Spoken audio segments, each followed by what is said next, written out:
الحمد للہ رب العالمین والصلاة والسلام علی سید المرسلین وعلی آلہ واصحابہ اجمعین اما بعد فاعوذ باللہ من الشیطان الرجیم بسم اللہ الرحمن الرحیم اللہم صلی علی محمد وآل محمد۔ ابو جہل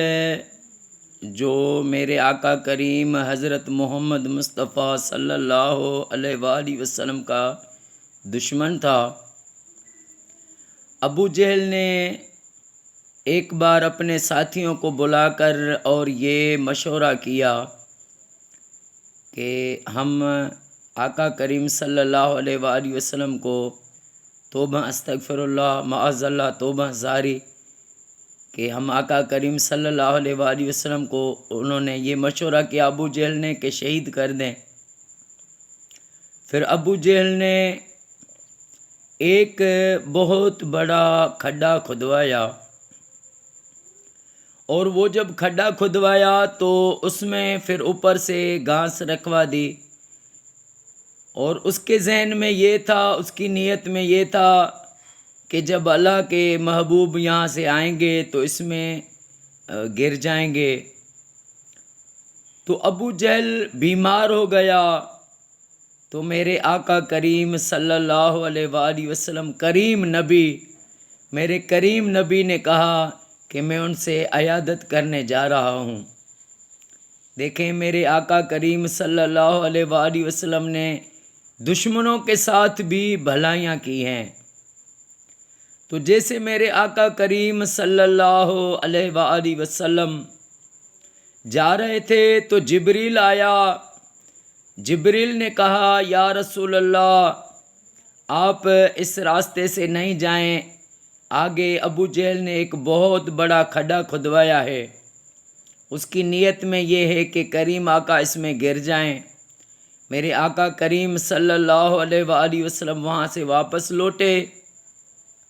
تو ابو جہل کو یہ پتہ چلا کہ اللہ کے محبوب صلی اللہ علیہ وآلہ وسلم یہاں سے واپس لوٹے ہیں، تو وہ ایک دم جو ہے اٹھا اور بھاگتے ہوئے اور آقا کریم صلی اللہ علیہ وآلہ وسلم کو بلانے لگا کہ آپ واپس نہیں جاؤ، آپ آؤ۔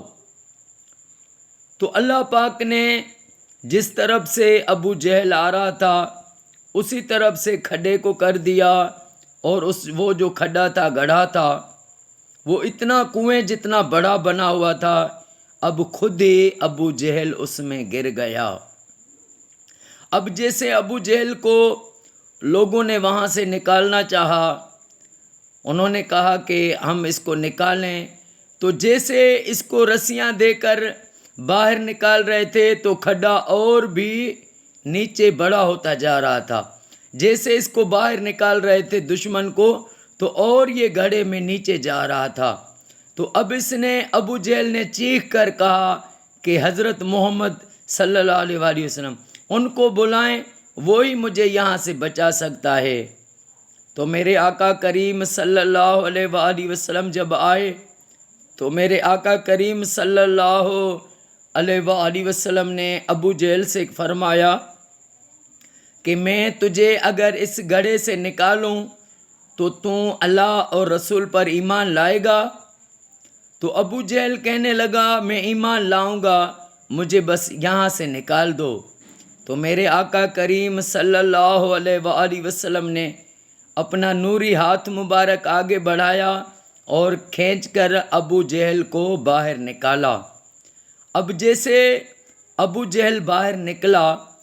تو نکلتے ہی کہنے لگا کہ تم تو بڑے جادوگر ہو، توبہ استغفر اللہ معاذ اللہ توبہ استغفر اللہ۔ تو ابو جہل کو اللہ پاک نے نصیب ہی نہیں کیا کہ وہ کلمہ بھرے، اس کو رب نے نصیب ہی نہیں کیا، کیونکہ ابو جہل نے میرے آقا کریم صلی اللہ علیہ وآلہ وسلم کو ستایا، آقا کریم کی مخالفت کی، میرے کریم آقا صلی اللہ علیہ وآلہ وسلم سے اس نے دشمنی کی، تو رب نے ابو جہل کو کلمہ نصیب نہیں کیا، تو وہ لوگ سوچیں کہ اس دنیا میں جنہوں نے میرے آقا کریم صلی اللہ علیہ وآلہ وسلم سے محبت کی، ایمان لائے، ان کو رب نے کتنے رتبے دیے، کتنا ان کو نوازا، کتنا ان کو اللہ پاک نے رنگ دیا، اور وہ جو بد نصیب تھا ابو جہل، اس کو کلمہ نصیب ہی نہیں ہوا، وہ کافر ہی مرا۔ اللہ پاک میرے آقا کریم صلی اللہ علیہ وآلہ وسلم کی ساری امت کو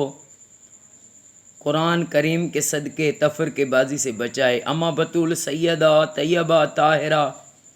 فاطمۃ الزہرا سلام اللہ علیہا کے صدقے اللہ پاک میرے آقا کی ساری امت کو تفرقہ بازی سے بچائے، اور اللہ ہر مسلمان مومن کو یہ سعادت دے کہ وہ اپنے گھر میں لاکھ درود پاک پڑھوائے۔ سارے پاکستان میں، سعودی میں، ایران میں، عراق میں، شام میں، مصر میں، فلسطین میں، جہاں بھی مومن رہتے ہیں، رب سب کو یہ سعادت دے کہ وہ اپنے گھروں میں لاکھ درود پاک پڑھوائیں۔ اللہ پاک ہمیں